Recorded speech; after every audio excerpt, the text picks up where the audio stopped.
Blessed Andreas ஹிபர்னான் real 1534ல Spanish நாட்டுல பிறந்திருக்காரு. செல்வ செழிப்பான பிரபுத்துவ குடும்பத்துல பிறந்திருக்காரு. ஆனா ஒரு கட்டத்துல இவருடைய மொத்த குடும்பமும் நிதி நெருக்கடியில கஷ்டப்பட்டிருக்கு. அந்த காலகட்டத்துல இவருடைய குடும்பத்துக்கு உதவுற எண்ணத்தோடு ஆண்ட்ரேஸோட கல்வி செலவை இவருடைய மாமனார் ஏற்றுக்கொண்டிருக்காரு. ஆண்ட்ரேஸ் வெலான்சியால கல்வி கற்றிருக்காரு.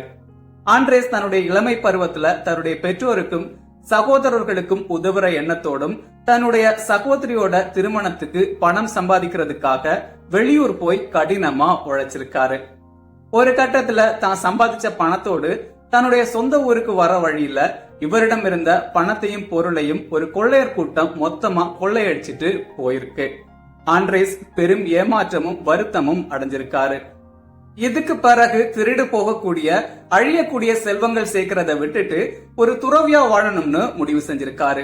ஸ்பெயின் நாட்டோட அல்பாசிட்டு நகர்ல உள்ள இளம் துறவர சபையோட பள்ளியில சேர கெஞ்சி மன்றாடி அனுமதி வாங்கியிருக்காரு.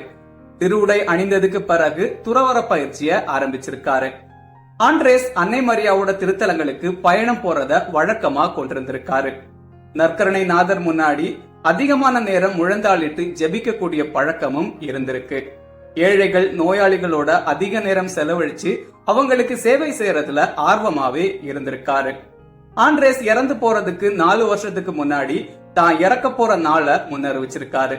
இறுதியா ஆண்ட்ரேஸ் முன்னறிவிச்சது மாதிரியே 1602ல ஜெபமாலை ஜெபித்ததுக்கு பிறகு இறந்து போயிருக்காரு Andreas. April 18 Blessed Andres Hibernan Real Feast Day.